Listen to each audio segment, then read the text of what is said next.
ఈరోజు గ్రేటర్ విశాఖ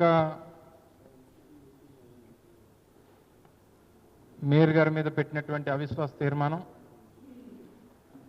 జరిగినటువంటి ఎన్నికల ప్రక్రియ,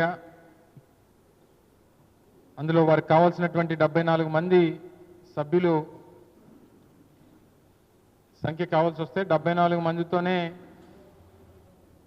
వారు అవిశ్వాసాన్ని గెలిచినటువంటి సందర్భాన్ని మనం చూసాం. వాస్తవానికి మీరందరూ కూడా నిన్న మొన్న అనేక సందర్భాల్లో స్థానికంగా ఉన్నటువంటి శాసనసభ్యులతో వారి పార్టీ నాయకులతో మాట్లాడినప్పుడు మా దగ్గర 80 మంది ఉన్నారు, మా దగ్గర 85 మంది ఉన్నారు, కావాల్సినటువంటి మెజారిటీ మాకుంది అని చెప్పి ఏ రకంగా ప్రచారం చేసుకున్నారో మీరు అందరూ కూడా చూశారు. వాస్తవానికి గత నెల 21వ తారీఖున మా మేయర్గా ఉన్నటువంటి హరివెంకట కుమారి గారి మీద అవిశ్వాస తీర్మానానికి లేఖనిచ్చినప్పుడు వారికి కావాల్సినటువంటి బలం ఏదైతే ఈ 74 మంది సభ్యుల తాలూకా సంఖ్య వారికి ఏదైతే అవసరం ఉందో ఆ బలం లేకుండానే వారు లేఖనిచ్చినటువంటి విషయం మీ అందరికీ తెలుసు. అంటే ఏ ఉద్దేశంతో మీరు ఆ రోజు లేఖనిచ్చారు?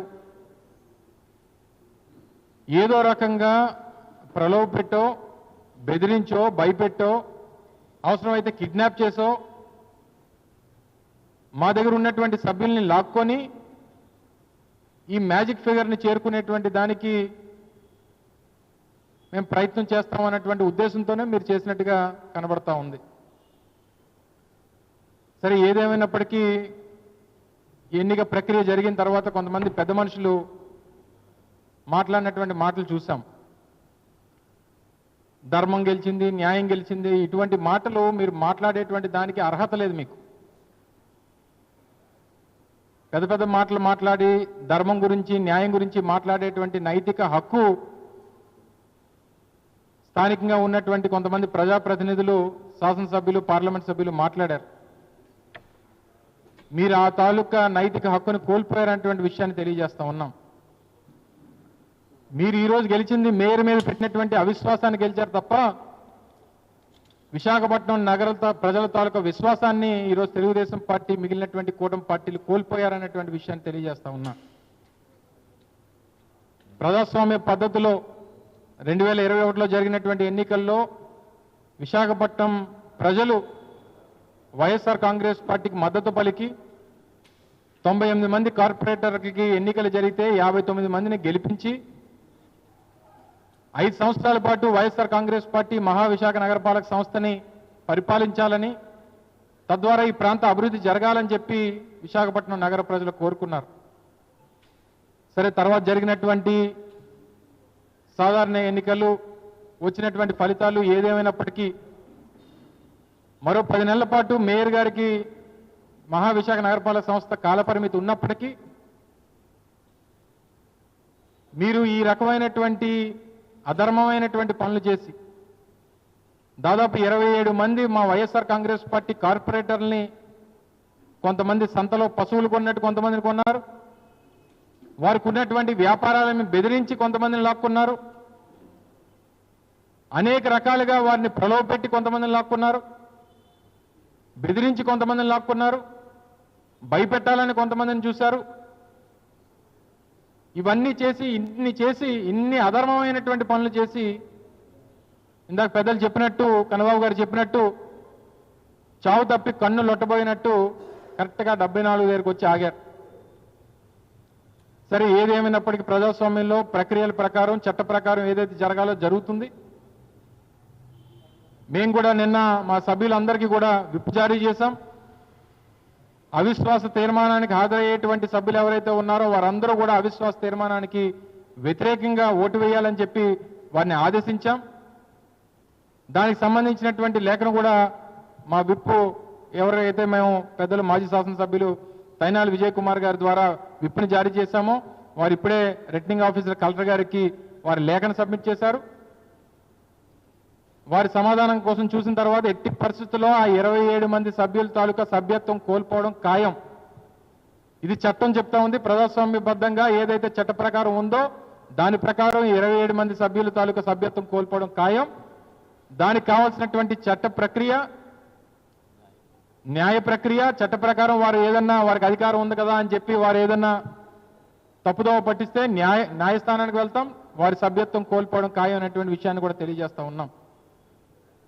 ఏదేమైనప్పటికీ ఇందాక పెద్దలు చెప్పినట్టు ఒక యాదవ్ సామాజిక వర్గానికి చెందినటువంటి మహిళ, ఈ ప్రాంతంలో అత్యధికులుగా ఉన్నటువంటి యాదవులకి ఆ గౌరవాన్ని ఇవ్వాలని, వారికి ఈ ప్రాంతంలో ఒక మధ్య తరగతి కుటుంబం నుంచి వచ్చినటువంటి ఒక మహిళని, చదువుకున్నటువంటి మహిళని, ఈ ప్రాంతంలో ఉన్నటువంటి మధ్య తరగతి ప్రజల తాలూకు కష్టాలు సుఖాలు తెలుస్తాయి, ఈ ప్రాంత అభివృద్ధి కోసం తను దోహదపడుతుందని చెప్పి గడిచినటువంటి 4 సంవత్సరాలు వారు కష్టపడి ఈ ప్రాంత అభివృద్ధిలో వారు తనదైనటువంటి పాత్ర పోషించారు. ఏది ఏమైనప్పటికీ మా మిగిలినటువంటి సభ్యులు 32 మంది వైఎస్ఆర్ కాంగ్రెస్ పార్టీ తరపు నుంచి గెలిచినటువంటి సభ్యులు ఎవరైతే ఉన్నారో,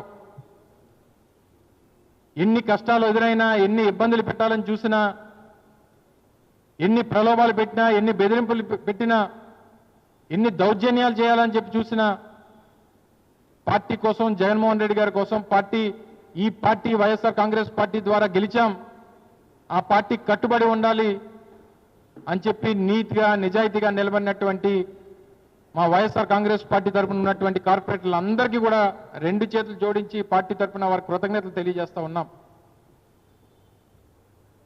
కొంతమంది మేము మా వారిని రక్షించుకోవాలని, వాళ్ళని ప్రొటెక్ట్ చేసుకోవాలనేటువంటి ఉద్దేశంతో మేము క్యాంపులు పెట్టాం. చివరికి అక్కడ కూడా విడిచిపెట్టేటువంటి దానికి వాళ్ళు వెనుకాడలేదు. నేను స్థానికంగా ఉన్నటువంటి తెలుగుదేశం పార్టీకి చెందినటువంటి కార్పొరేషన్ చైర్మన్లు ఇక్కడి నుంచి స్పెషల్ ఫ్లైట్లో కేరళ వెళ్ళి, మా కొంతమంది సభ్యులు మున్నార్లో వాళ్ళు ఉంటే ఆ ఉన్నటువంటి హోటల్కి వెళ్ళి స్థానికంగా ఉన్నటువంటి పోలీసుల్ని తీసుకొని, వారికి ఉన్నటువంటి అధికారాన్ని ఉపయోగించుకొని మా దళిత మహిళా కార్పొరేటర్ని కిడ్నాప్ చేసి తీసుకురావాలనేటువంటి ప్రయత్నాలు చేశారు. అవసరమైతే కొచ్చిన్ నుంచి మున్నార్ వరకు హెలికాప్టర్ కూడా అరేంజ్ చేస్తాం.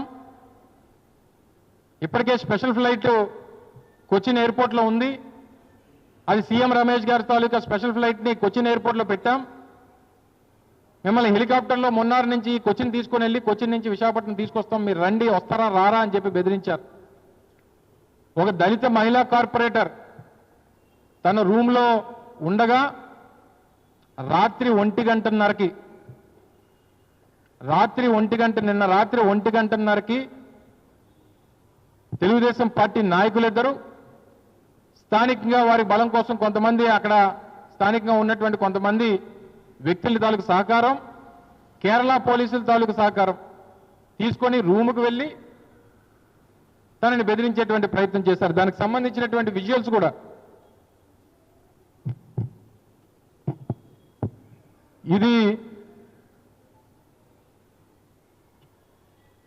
దానికి సంబంధించినటువంటి విజువల్స్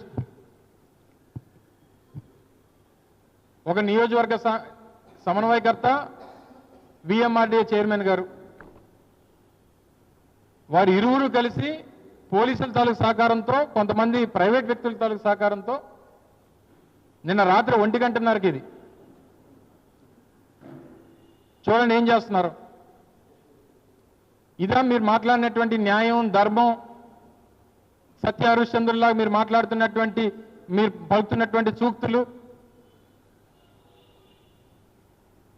ఇదంతా కూడా నిన్న రాత్రి 1:30కి నెల రోజుల పాటు మార్చి 21వ తారీఖున లేఖ ఇచ్చారు. తర్వాత ఈరోజు ఏప్రిల్ 19 అంటే దాదాపు 30 రోజుల పాటు అనేక మంది మా వైఎస్ఆర్ కాంగ్రెస్ పార్టీ కార్పొరేటర్లు పోలీసుల్ని స్థానికంగా ఉన్నటువంటి వారి ఇళ్ల దగ్గరికి పోలీసులు పంపించారు. చివరి కేరళలో ఉంటే కేరళలో ఉన్నటువంటి మా కార్పొరేటర్ల దగ్గరికి వారికి అధికారం ఉంది కాబట్టి స్థానికంగా వారి అధికారాలను ఉపయోగించుకొని మహిళా కార్పొరేటర్ గారి దగ్గరికి, ఇదిగోండి ఆ రూమ్ దగ్గరికి వెళ్ళి చేస్తున్నటువంటి రభస. ఫస్ట్ విజువల్ ఏమో హోటల్ లాబీలోది, ఇప్పుడు వస్తున్నటువంటి విజువల్ వారి రూమ్ దగ్గర చేస్తున్నటువంటి గొడవ. ఏం సమాధానం చెప్తారు దీనికి? ఇది ధర్మం, సత్యం, ధర్మం, వాళ్ళు దెయ్యాలు వేదాలు వాళ్ళు ఇచ్చినట్టుగా వారు మాట్లాడుతున్నటువంటి మాటలు. ఇంకో విజువల్, ఇది హోటల్ నుంచి తను రాను, మీరు ఏం చేస్తారు చేసుకోండి, మీ అందరి మీద కేసు పెడతానంటే తిరిగి పారిపోతున్నటువంటి విజువల్స్.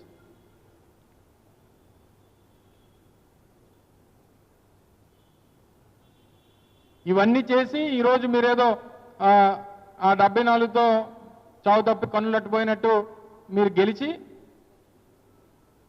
మేము పరిపాలన అందిస్తాం, మేము న్యాయం చేస్తాం, మేము ధర్మం చేస్తాం, మేము విశాఖపట్నాన్ని మేము ఎక్కడికో తీసుకెళ్ళి పెడతాం, ఇక్కడ భూములు ఉన్నాయి కదా అని చెప్పి 99 పైసలకి, ₹10 పైసాకి, ఆ లూలుకి 1500 కోట్ల రూపాయల భూమి ఏమో లూలుకి.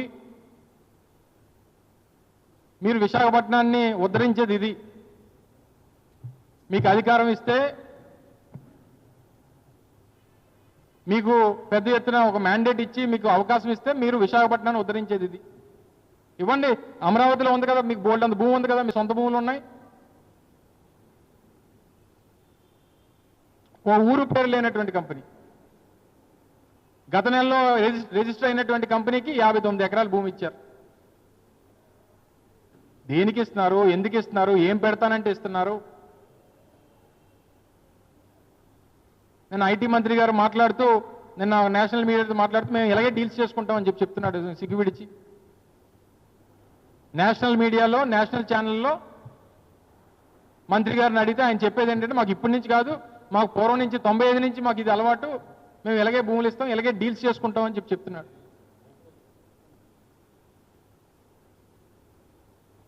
ఆ రోజు మేము ఇన్ఫోసిస్ తీసుకొచ్చినప్పుడు ఇన్ఫోసిస్ చెప్పాం, మీరు ముందు ఎస్టాబ్లిష్ చేయండి, మీకు భూమి కావాలంటే ఎంత భూమి కావాలంటే అంత ఇస్తాం చెప్పాము. వాళ్ళు తీసుకొని వచ్చాము, ఎస్టాబ్లిష్ చేయించాం.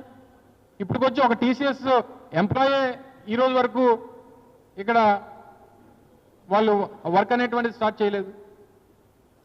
అలా రోజు టీసీఎస్తో మాట్లాడింది మేము. ఇక రాకముందే 99 పైసలకి భూమి ఇచ్చారు. మీరు విశాఖపట్నాన్ని ఎవరికో దోచిపెట్టడానికి, మీకు ఇది కూడా ఉంటే, విశాఖపట్నం మేయర్ పీఠం కూడా ఉంటే మొత్తం మున్సిపాలిటీతో సహా చెత్తను కూడా ఎవరికో అప్పచెప్పవచ్చు అనేటువంటి ఉద్దేశంతో మీరు చేసేటువంటి ప్రయత్నాలు, మీ తాలూకా రాజకీయాలు ఇవి. సరే, ఏదేమైనప్పటికీ ప్రతిపక్షంగా వైఎస్ఆర్ కాంగ్రెస్ పార్టీ మా తాలూకా పోరాటాన్ని, అది ప్రతిపక్షంలో ఉన్నా, మేము అధికారంలో ఉన్నా, ఒక బాధ్యతాయుతమైనటువంటి రాజకీయ పార్టీగా జగన్మోహన్ రెడ్డి గారి నాయకత్వంలో మా తాలూకా పాత్ర విశాఖపట్నం అభివృద్ధి కోసం, విశాఖపట్నం నగర ప్రజల కోసం అందరం కలిసికట్టుగా చేస్తాం. సరే, ఎన్నికలు అనేటువంటివి జరుగుతూ ఉంటాయి, ఇటువంటివి ఎదురవుతూ ఉంటాయి. కానీ కలిసికట్టుగా నిలబడి ఈరోజు పార్టీ కోసం కష్టపడి పనిచేసినటువంటి అనేక మంది నాయకులు, ముఖ్యంగా మాతో పాటు ఇంత కష్టకాలంలో కూడా నిలబడినటువంటి ఆ 32 మంది కార్పొరేటర్లు, వారందరికీ కూడా మరొకసారి వైఎస్ఆర్ కాంగ్రెస్ పార్టీ అంతా కూడా వారికి చేతులు జోడించి నమస్కరించుకుంటూ, రానటువంటి కాలంలో వారికి ఏ రకమైనటువంటి భవిష్యత్తు పార్టీ పరంగా, రాజకీయంగా సముచితమైనటువంటి స్థానం ఇచ్చేటువంటి దానికి తప్పకుండా త్వరలోనే జగన్మోహన్ రెడ్డి గారితో కూడా ఒక సమావేశాన్ని వారితో ఏర్పాటు చేసి, వారిలో మరింత మనోస్థైర్యాన్ని, రాజకీయంగా వారికి మరింత భవిష్యత్తు ఇచ్చేటువంటి దానికి కూడా తప్పకుండా అందరూ కలిసికట్టుగా పనిచేస్తామని చెప్పి తెలియజేసుకుంటూ, వారు చేసినటువంటి ఈ ఎన్నిక పూర్తిగా అధర్మం, అన్యాయం. వారు మేయర్ మీద మాత్రమే అవిశ్వాసం గెలిచారు తప్ప ప్రజల్లో విశ్వాసాన్ని కోల్పోయారనేటువంటి విషయాన్ని మరొకసారి ఈ సందర్భంగా తెలియజేస్తా ఉన్నా. Thank you.